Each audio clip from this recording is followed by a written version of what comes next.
Hi, everyone, and welcome to another episode of Me, You, and Who.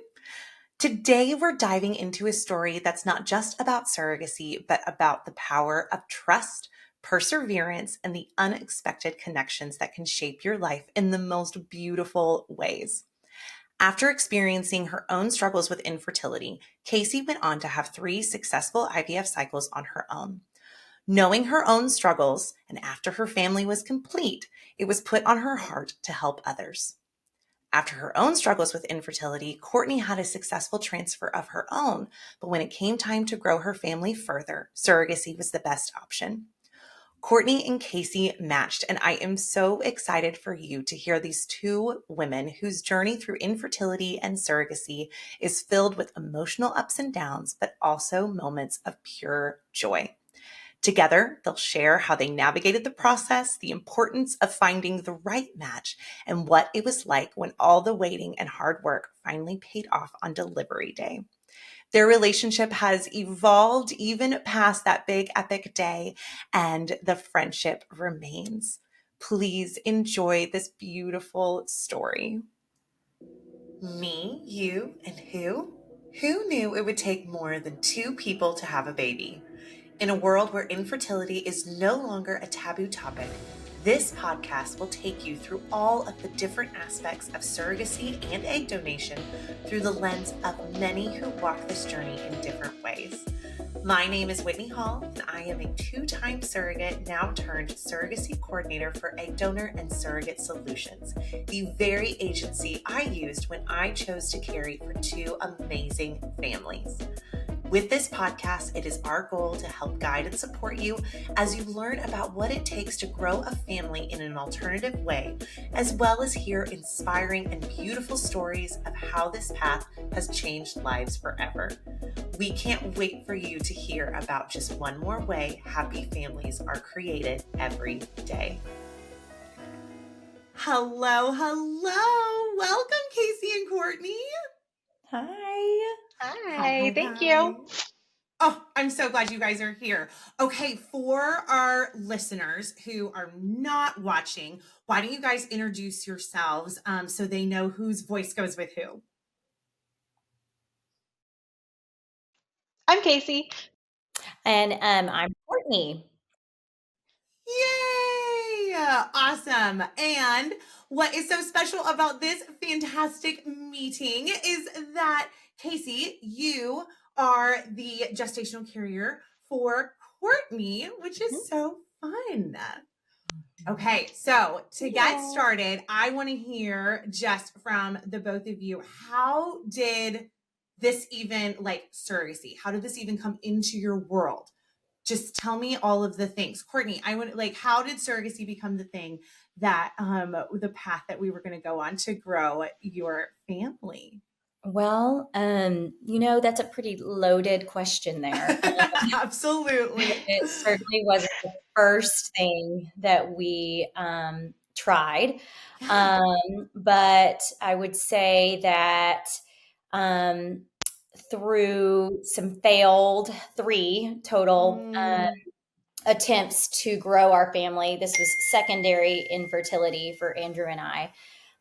We do have a son that I was able to carry, John Ellis, where we did have to do IVF with him as well, but really didn't feel as quote traumatic as that second try through those failed attempts to grow. And so I would say after those, which we started trying with John Ellis when John Ellis started trying for the second when John Ellis was 1. And so by the time Tilly was born, John Ellis was 4.5. So that's quite a bit of time in between. So that in that time period, I tried my hardest, did some really crazy holistic things to get my body to carry. And unfortunately, it just wasn't going to happen. Fortunately, we had that one embryo, which, in hindsight, I feel like when you're going through trauma, you don't really know the reason for it. There's no meaning at Mm, that time, but we held on to that embryo. For some reason, I was like, okay, I'm not going to try again, which I know for myself that was pretty hard because I yeah. was determined. And so in that time period, we looked into adoption. We kind of hung around for a little bit, just we traveled. I had my sister has a friend who did surrogacy through Surrogate Solutions, and this was kind of thrown Ah, out a couple of times, not only from my doctor but also through my sister. And okay. I wasn't as open as you would think I would be when that was being thrown out because I wasn't ready to have that conversation. But as time went on, I looked more into it, and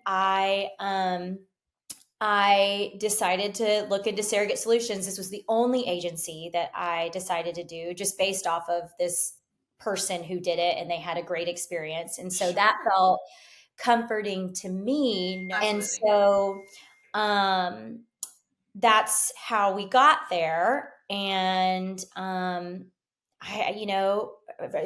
end there so that Kacey can talk, because everything gets so much more beautiful. But up to that point, just for that listener who's listening, it's not all that it wasn't as exciting, getting to that point until Kacey was in the picture. It was like, it was Mm, more the unknown and the scary and the grieving of me not being able to carry until beautiful Kacey was, on that other side. And it was like, okay, like this we can do this. Like this is a possibility. yeah. Um, so I hope that answers your question, that, because it's a hard question to answer on my end, since it really wasn't a part of my plan until it was. And Yeah. Yeah.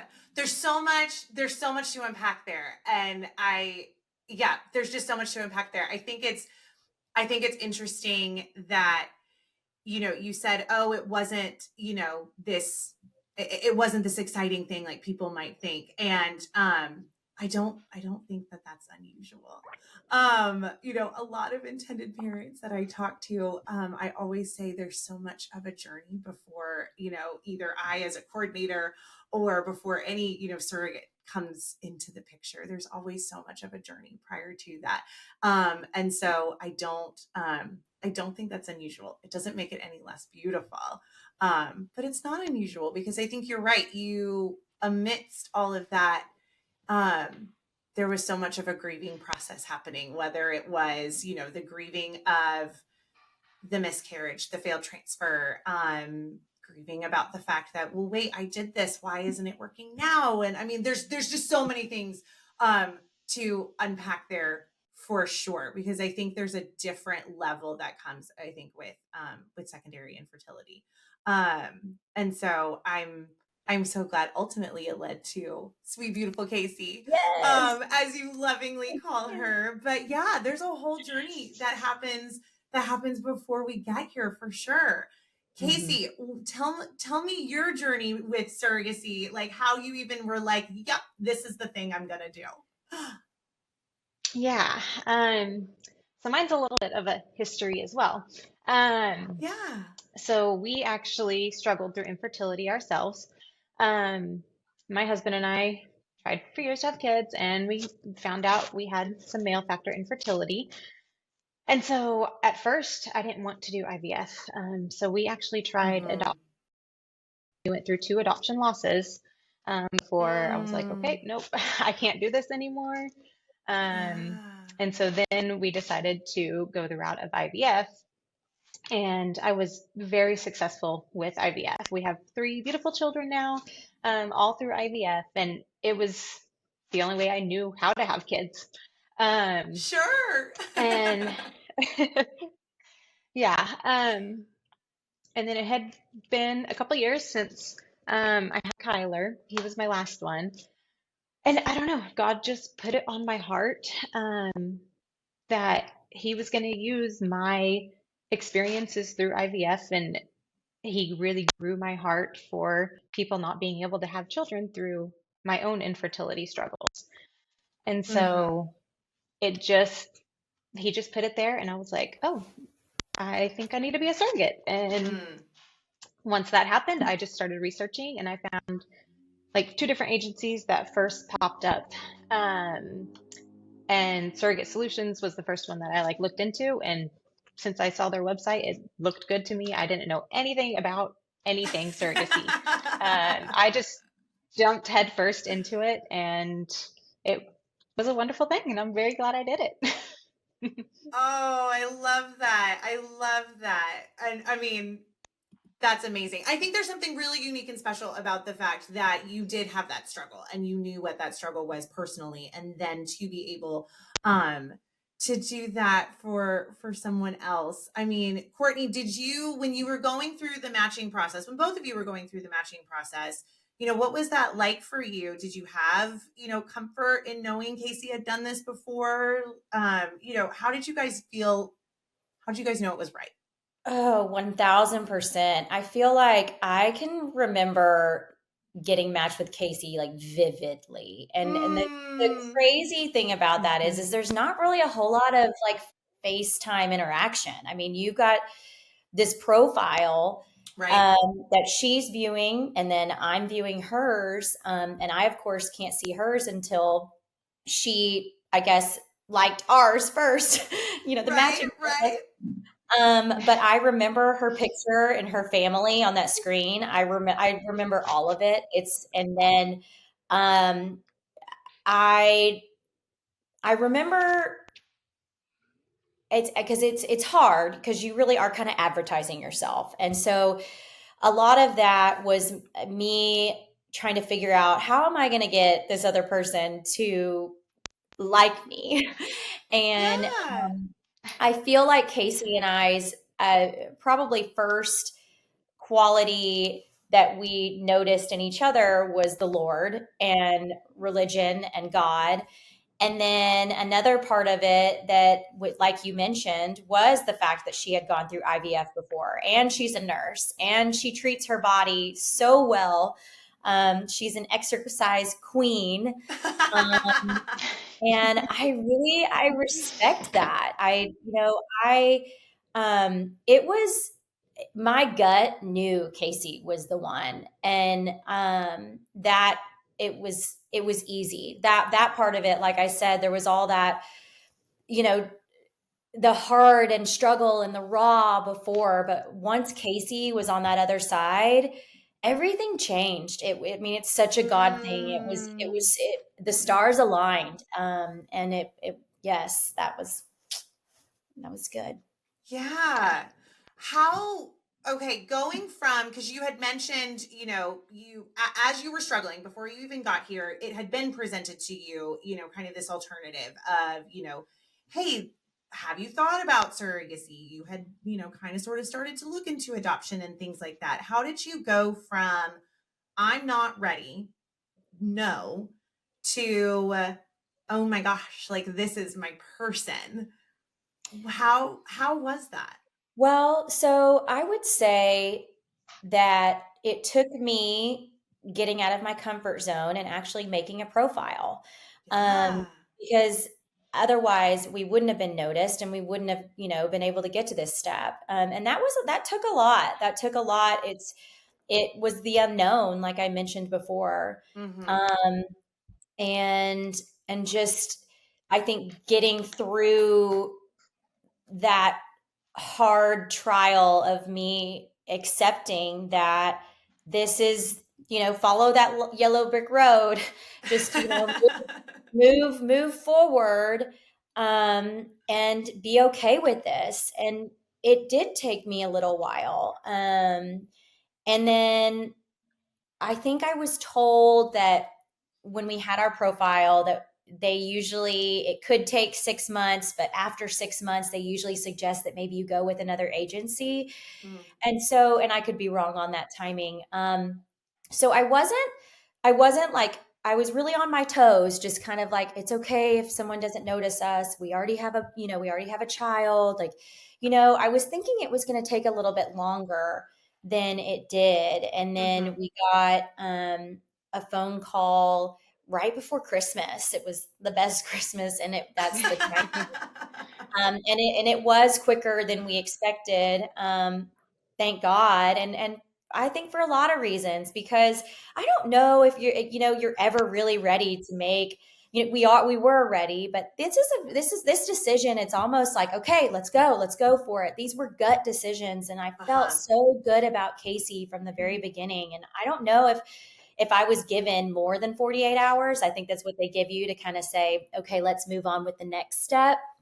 More time to think. I don't know if that would have necessarily been good for someone like me or Andrew. So, I mean, it was so quick and scary and not scary, well, scary because you're taking It's risks. unknown. It's unknown. Yeah.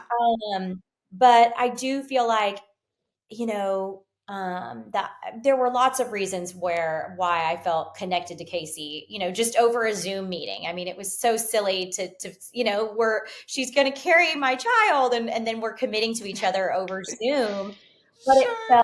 it felt so right. So Yeah, those Zoom meetings, I always describe them as it's like a blind date and you're talking about reproduction. No, I know but you're you're very so nervous right. going into it. Right? Yeah. How are you feeling, But Kacey? yeah, no, I mean, we were extremely nervous too. It's like, okay, like, are we going to present ourselves well in front of them? And it's like, you've only read this little bio about these people. But I think both of us said afterwards, once we matched, we were like, so they say, okay, we'll give you, a day or two to think about it and make sure this is the right match for you after you get off.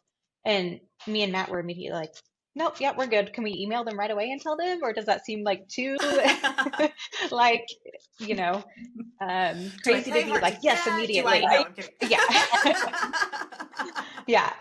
But then after we matched, Courtney said the same thing. They had the exact same thoughts of just that immediate, like, it was just very comfortable and very right. Yeah, absolutely. Oh, I love that. I love that. So, okay, you both were like, "Oh my gosh, this is it." We knew it instantaneously. How did you guys kind of grow that relationship from we've read this little bio, we have these really great gut feelings about each other, to here now where, you like we're friends. We're beyond like of course Kacey, you've done just this amazing thing, but beyond that, like you guys have grown to become friends. I mean, how was that? Mm-hmm. Kacey, I mean, she never missed a beat. She kept me so updated. I never Hmm. I never didn't know about something, and I loved that about her. I always could trust that she was going to update me, and she was just over Yeah. and beyond updating me, and it was so wonderful. Um, I think that it also helped that I'm a nurse as well, and I was in the OB setting. And so when I knew which appointments she had, I kind of, had an idea of what they were doing that time. Sure. And Kacey would update me on blood work. And, it was just, I feel, and I remember Kacey using this word with our first Zoom meeting that it just organically would happen. And Mm. it did. And I think also what worked for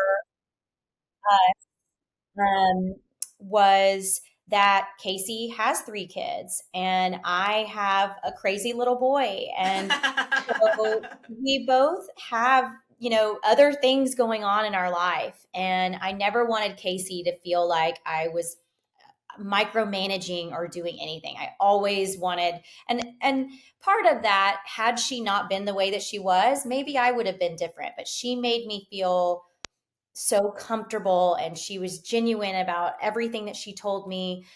And so, yeah, I feel like, you know, it worked for us and it worked for me. We were 3 hours apart. So we can joke about this now, but weather was a part of a lot of things that happened with travel. Yeah. Sure. Oh my gosh, tell me more. And so, I couldn't make it to everything, but it was okay. And Kacey understood.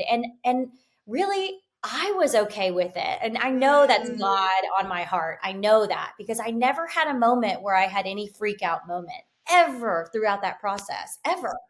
And so, yeah, I kind of went off a little bit, not for the whole like our relationship part of it, but it did work the way that it worked. We were Yeah. organized, we kept each other updated, and that worked for us. And so I that but that is because of Kacey, and that was amazing. I So I think think you hit on like a key factor there was that word trust, because I think that's the base of any good relationship, but especially in this type of relationship. And the fact that you both had trust in each other of, I know she's doing her best. I know she's doing what I would do if I were in her situation, just all of those things. And that trust factor is so huge. totally. Yeah. Yeah. Kacey, what about you? Yeah, I mean, basically, like she said, that just that organic, kind of growing of a relationship, like I had said, I kind of wanted it to happen. I feel like it did just with that communication throughout. And of course, I felt like I wasn't communicating enough with her because, like this is her child, and Hmm. every like expecting mom is so excited about every little kick and, everything that goes on during a pregnancy. But when you're in life, it's hard to you know, constantly give those updates.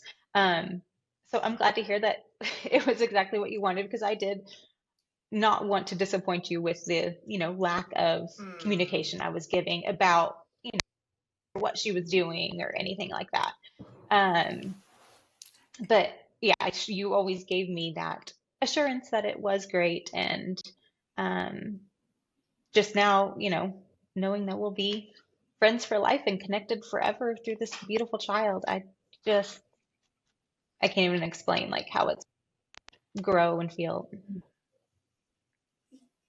Mhm. Yeah. Well, it sounds like there was also just that beautiful mutual respect of, you've got three kids and you have this crazy little boy and, everyone's working and like there is life that's happening. But, Yeah. gosh, Casey, your heart is so big to think about, yep, that little kick. And I bet you reported it. And, Hmm. just all of those little nuances beyond just, yes, of course, we want to hear about blood work and how that appointment went. But yeah, like those little extras are always that's beautiful. And I mean, Yeah. that's what makes the journey a journey and just grows that relationship. What would you guys say was maybe one of the biggest surprises as you were going through, this process? Hmm.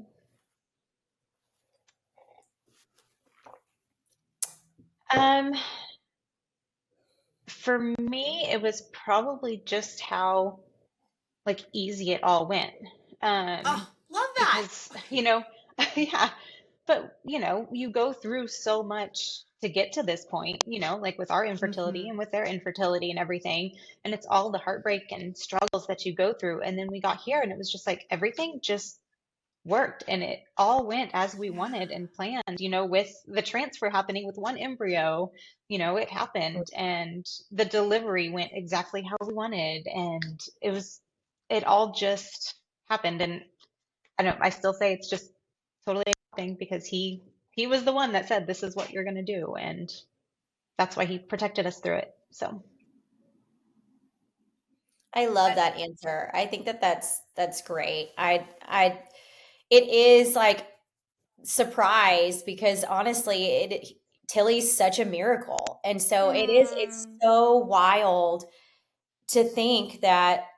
I mean, first off, the birth of a child is just it's amazing and the most amazing thing. But to think that Tilly, was made through science and then inseminated into Casey and is now here with me is just amazing. And it is such a mm-hmm. surprise. This is what we wanted to happen. But for me, that girl 2 years ago that just never thought this would ever happen, it is a surprise. It's amazing. It's like, Yeah. wow, like this actually can happen. And and that's, I mean, that's all because of Kacey. to have it go from that gut feeling and just, it's not real until all of a sudden it's real. It's real. Yeah, absolutely. What was that delivery day like? Well, I love that Kacey said it the way that she did, because on our end, I mean, we weren't the ones going through the surgery. We were not the ones that had the nausea. We were not the ones, in physical, um, pain and through that delivery. But you never would have known. Kacey did everything so gracefully. Um, Hmm. but for us, it was perfect. It was beyond perfect. I can't, when you're living and through it, but like Kacey said, you look back and you're like, I mean, it just went exactly how I envisioned it to go. Yeah. And it was beautiful. Yeah, from them, There's something so like, beautiful about, I'm sorry, Casey. There's something so beautiful about you saying that, Courtney, to go from it envisioned how you went and how you got there, because you said at the beginning this wasn't how you envisioned you would grow your family.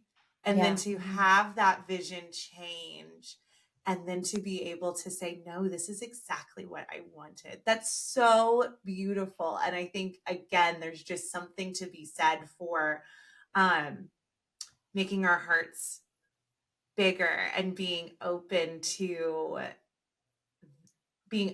that. And that's just so beautiful. That's so beautiful. And Kacey, you are you are the thing. You're a part of that. You made that. That's amazing. yeah, How was the delivery it day really for is. you? It was great. Yeah. I think, like she said, just everything lining up, and even the little things, like my husband and my sister both being able to be in the room with Andrew Mm. and Courtney as well. Like usually they don't allow that Oh, many people a in an OR. party. It was a I know. party. Yeah.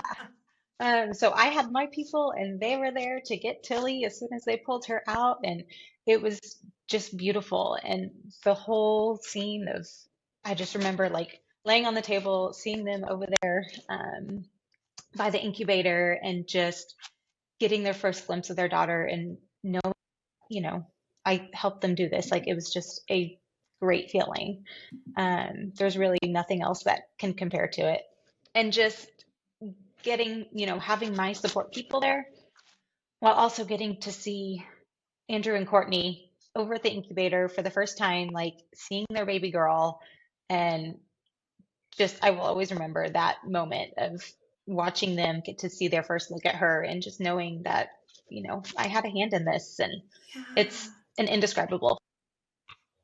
Oh my gosh. Absolutely. Absolutely. There's something so Yeah. beautiful about, I remember I delivered both of my surrogate pregnancies via C-section, and I remember like the best moment in the world was just listening to mom and dad, like the curtains close and they're like in, I guess it's a PACU, and they're in that little, and then, oh my gosh, like she has your nose, and oh my gosh, listen to his like little coos, and just all of the things that I just remember, like just like Yeah. from the surrogate perspective, being like, yes, that's the finish line right there, like that was it. Yeah. Yeah. Oh my gosh. It I was love great. that. I love that. What would you say, just aside from delivery day, because, that's just like the best memory ever. But what would you say is maybe one of the most memorable moments looking back on just the journey as a whole? Well, one of the craziest, kind of like she said with the weather earlier, um, was the day that I had to go down to her clinic to get like approved by her physician to do the transfer. There ended up being a major snow and ice storm, us and them. Of course. Um, and I called the clinic and I was like, are you guys even open today? Like, if we come all this way, like, are you going to be there? And I was like, okay. So my husband and I were like, okay, well, we, really don't want to reschedule this. Like, we want to get it going. Like, this is it. We don't want to make them wait. Like, let's do it. So we make it down there. Took us, I think, like 2 hours longer than, we had anticipated, and it should be, Sure. but we made it safely, got to the appointment and everything. And then we were like, "Ah, I think we just want to go home and, get back to the kids and everything." So we're like, yeah, we'll be fine. We'll make it. Yeah, no, we did not make it all the way home. We didn't get in a wreck Oh or anything, but it got to the point where Matt was not feeling safe driving anymore. So we had to pull over and find a hotel. And it was not the greatest hotel, but we no. managed for the night and Sure. got back on the road in the morning. Oh my gosh, what a Yeah. tale. Regular precious cargo, but extra precious cargo that day for sure. Oh my gosh. Tilly, what a Yeah. story you've got, little bean. Well, and I just love that. So Casey, she did not want that appointment to be delayed because you know how IVF is, we're all on our Right. cycles. So if that would have delayed us, and I know she was thinking about Andrew and I. She was being you were so awesome that day because that took a lot. That was a lot of you could have just said, "All right, let's just, 1 month. What's 1 month?" But I think this, Casey, that with IVF, time is a big Yeah. deal. And a month would have been, Mhm. not a month is just a month, but you knew that, and you made the trip even though there was bad weather, and that was awesome. Um, but that was also Yeah. the first time that we met, and Oh my so Yeah. gosh. and so that was Yeah. great. And Matt and Andrew bonded about Of football, course. and Casey and I talked mostly about what was going to go on in the appointment. But you know, you don't take away the awkwardness, but you can feel that this is going to be good. This is Mm. going to be great. It Mhm. felt right, especially to have Andrew and Matt, be able to have their own conversation without Casey and I. It's like, okay, well, this is all Yeah. good. This is so that was great. I love that. I love that. And yes, I mean, there is kind of, just some of that natural awkwardness whenever you're meeting somebody like that for the first time. But there's almost this sort of blanket of like, we're all here for the same reason and the same goal. Mhm. And there's just something Yeah. so beautiful about that whenever you are meeting each other in circumstances like that. That's fantastic. Oh Mhm. my gosh. Courtney, what about you? What was kind of, if you're looking back, like one of your most just memorable moments from the journey? Well, I probably going and seeing the heartbeat. Yes. I was so nervous. Of course, was guarded. I was preparing myself for everything, Absolutely. and Andrew I think he was in trial that week. A lot of the things he could not make Ugh, it to, which was okay. I actually kind of loved it that it was just Casey and I because I think I loved it the way that it happened. yeah. Um, but yeah, that day I just remember taking the biggest deep breath after we saw that heartbeat and just being in the car. And I drove straight home, and I called all the people that have been praying for Casey and over this baby, which there were so many. I mean, Mm, just prayers all over. And I felt them. I mean, I'm like, get goosebumps even talking about it. So I would say that seeing the baby and Casey and hearing the heartbeat was so amazing, yeah. and just being able to take a little deep breath from that point, seeing Oh that. gosh, yeah. You mentioned how we're guarded, which is so natural in this process. Did you when you first got that beta test? So, whenever you get like we pee on the sticks, we've got the two lines, or in this case, hey, we've got numbers that say all good things. How did you feel, Courtney, when you saw that? Did you let yourself kind of get excited, or were you just how did you feel? I kind of based some things off of how Casey Okay. was. And I feel that Casey was cautiously protecting herself and me. And we talked about that. We would text and we'd be like, okay, Mhm. this is we got to leave this up to God. We don't have control over this. And I remember it was I don't know if it was day 5 or 6, and I texted Kacey and I was like, "Have you tested?" Or maybe that conversation happened. I don't know if I asked her. I don't know, Kacey. Did I ask you specifically if you tested, or did you tell me? I can't remember. I can't remember at this point either. But I remember Kacey being Yeah. like, "I got a positive. It's just a little bit lighter than I want it to Okay. be, but it was like she was saying yes, but not. It was good. It was good because I still had to kind of sit back, and so did she, because it was so very early at that point. Sure. And so I think that until we got that first beta, and the beta was, I think the numbers Hmm. were Yeah. great. And then Kacey called me, and I think we were just able to just, cry and be happy and enjoy that moment, which I do believe sometimes that moment can be robbed of fertility patients because you're so cautious throughout the whole thing. But Kacey and I got to enjoy Hmm. that moment together and say, "She's pregnant. Like, We're we're pregnant. pregnant." Yes. So, Yeah.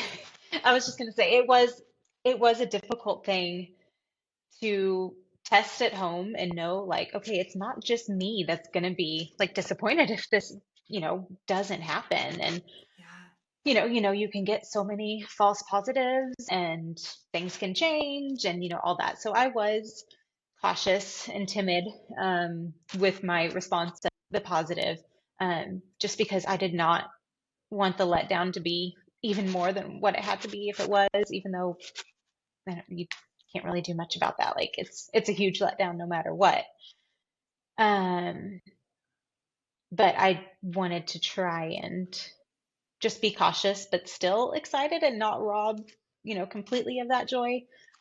But I agree. It was when we got that Yeah. beta. I was driving to my family's in Kansas and I got the call from the clinic and I just burst into like this joyous like tears. Like it was just the most wonderful moment to know Mm. that it was truly happening. I Mhm. love that. Knowing that you both were being kind of cautiously optimistic, when did it feel really real? Was it that heartbeat? Was it 12 weeks? Like, when did it really start feeling real for the both of you? For me, I think it was the beta, the first It was that beta. beta. Like that moment, I Yeah.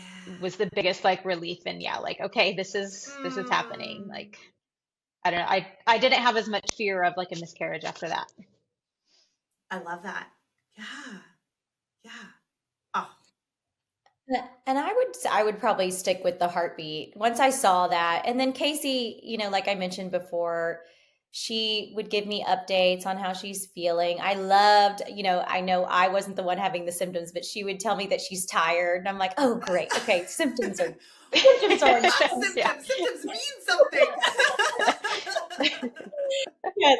So she would keep me updated in that sense. And I would enjoy those updates. I didn't want her to not feel great. I wanted, of course, wanted Kacey to feel better and get through that first trimester. And she had her long work days. But yeah, I would say that communication and that helped with it all Yeah. feeling real. I mean, it truly, and this probably helps with it being a second child, since I had the experience of carrying myself. So when Kacey mentioned Mhm. it, I could relate, Yeah. and that helped me. That helped me through that process because I understood what she was talking about. I love that. That's amazing. Oh, that's beautiful. So, being, on the other side now, what would maybe be some, advice, words of wisdom that you would want to give to another intended parent or maybe another woman who is Mhm. thinking about being a surrogate?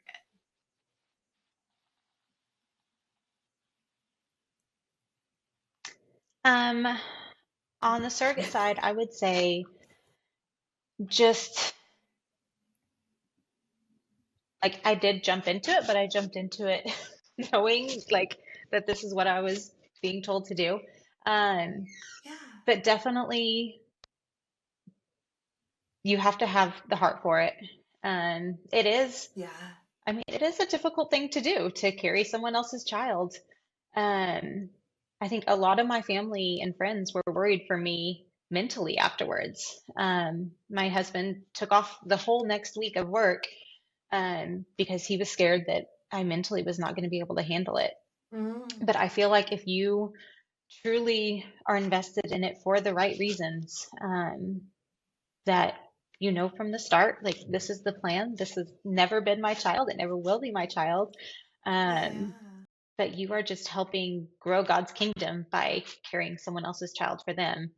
And I I never struggled with anything post-op depression, or, longing for Tilly to be mine, or, anything like that. Sure. So I think just going in with the right heart and the right mindset makes all the difference.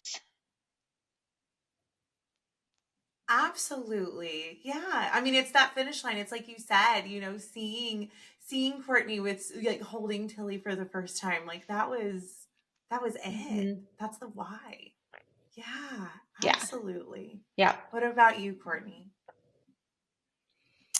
Um, I mean, I would say trusting the process. I think that, at least for me, um, it was hard for me to really, we mentioned this before, um, envision it happening this way through Yeah. Kacey. But when we decided to go that route, this was what God's plan is. And so trusting that, and really, um, going in full heartedly, and that's when you kind of make that decision, right? I mean, if you're going to go do this, you're going to go do it. Yeah. And, um, it and it takes a little bit longer than, I mean, I think that first, from when Kacey and I committed to each other, we didn't implant until Mm. May. And so you've got those months of still just kind of up in the air, is this Mhm. actually going to happen? Sure. And so, and it's kind of complicated. The legal stuff, that part of it was, I remember Kacey and I, we were kind of like, okay, let's get to the fun part. Let's get to the fun. And so really throughout Yeah. that part too, you've got to trust what you're doing, and you have to trust. And Surrogate Solutions did such a good job at keeping Kacey and I informed Yeah. and guiding us through that part of Mhm. it. And so that took a lot of trust too. I mean, we just had to say, all right, well, they know what they're doing. That's why Sure. we are using this agency. So I trust them. And, so yeah, I mean, I'd say to that person on the other end to just, I mean, like Kacey mentioned before, I mean, you do have to go in there into this with the right mindset, Mhm. and um but trusting that, at least with me, that it it will Mhm. happen. It will happen. And it did. And we got our baby girl, and it was meant to be this way. And in this crazy way, it was meant to be this way. And I that's I it was on my heart, like Kacey says, like she felt this on her heart to help us. And that was one reason why I reached out to you guys about sharing this, Yeah. because it's very easy to kind of block out sad parts of your life, Sure. right? And there was that part of our life where we didn't think we were going to have another, and we trusted this, and then here we Yeah. are. And so I think that's something that, the message that, and it's all because of Kacey. And there are people out there, and God has these angels on earth that are willing to do this for these families. And it's possible, Mhm. and it seems so impossible. And I was there. I was that girl. And um, so just trusting the Lord, trusting the whole thing. Mm. And that's easier said than done. Yeah. I mean, you're so right. It is easier said than done. But whenever you whenever you do throw your heart in it, gosh, it's so rewarding. It's so rewarding. Okay, my last question, and this is a fun one. For anyone who knows me, they know I have a very codependent relationship with coffee. We're best friends. And so I always like to ask, what was the thing that filled your cup today? Whether it was literally or figuratively, what was the thing that filled your cup? Okay, well, every time, and this is just God's presence in my life. And so this is filling my cup every day for right now, but these little squeezes and these little giggles and holding Tilly, and it's not necessarily in the mornings because mornings are hectic, but I Sure. will say that it will fill my cup later. Tilly fills my cup very high. But at the end of the day, Tilly and I have that moment where I'm putting her to sleep, and I I feel God in the room. I mean, it is amazing. It's just like, and I've felt this way. I mean, it's since she's been in my arms, I've felt that way, and it's hard to explain, and because it's just the feeling that I have. But Tilly is filling my cup. She is Yes. filling my cup. And I joked with Kacey the other day. I was like, I don't know when things are going to turn because, like, I'm thinking this is gonna turn soon. But when is it going to get rough? Because she has just been the best baby, Oh, and so I haven't really had any mom complaints because we all have them, right? We're tired. That it's things happen. natural. She's Comes not with the the process. Yes. it comes in the process. So for right now, today, and 7 months in, she has been filling my cup every Oh, day. I So love that, Mama. That's deserved. I love that. What about you, Kacey? Um, well, my literal cup is water with collagen. Oh, look at And you. this actually, speaking of, is a cup from Courtney's friends. They got me this big, huge care package after I delivered of Oh. stuff just to take care of me and myself. And it was the sweetest thing. And throughout the whole pregnancy, I would just receive these random gifts from Courtney and Andrew and their mom and Oh. friends. And it was just like all these surprises throughout, which was so sweet. And they friended me on my social media and said, hey, just want to let you know we're praying for you today, and just the sweetest things. So I still think about them all the time with my cup. And Yes. let's see, yeah, I would say figuratively filling my cup um would just be this interview today. Like, I haven't had much else today, but this has been great, getting to see Courtney and talk about the experience again, just because it was so wonderful to go through and to relive and to share the joys of it and how Yeah. other people can experience this too. So Oh, I love that. I love that. Well, thank you both so much for being willing to share your story and being open and vulnerable. And I'm so grateful that we get to be here talking about it in this way. So thank you both so, so, so much. Thank you so much for joining us on this episode of Me, You, and Who. We appreciate your time and hope you enjoyed our discussion today. As we wrap, we would like to remind you of some of the ways that you can stay connected with us and be part of the Me, You, and Who podcast community. Firstly, if you haven't already, make sure to subscribe to our podcast on your favorite platform. Hit that subscribe button so you never miss an episode and can stay up to date with our latest content. But that's not all. We also have an exciting YouTube channel where we share some bonus content, behind the scenes glimpses, and video versions of our episodes. Head over to YouTube and hit that subscribe button there as well. And don't forget to click the notification bell so you'll be the first to know when the new episodes go live. And for more exclusive updates, engaging discussions, and a chance to connect with fellow listeners. Be sure to follow us on our social media accounts. You can find us on Instagram, Facebook, and TikTok at Create a Happy Family. If you're interested in finding out more about creating a happy family, please visit us at www.createahappyfamily.com. Thank you again for being part of the Me, You, and Who community. Your support means the world to us. I can't wait for you to join us next time as we continue to share stories and journeys of creating happy families.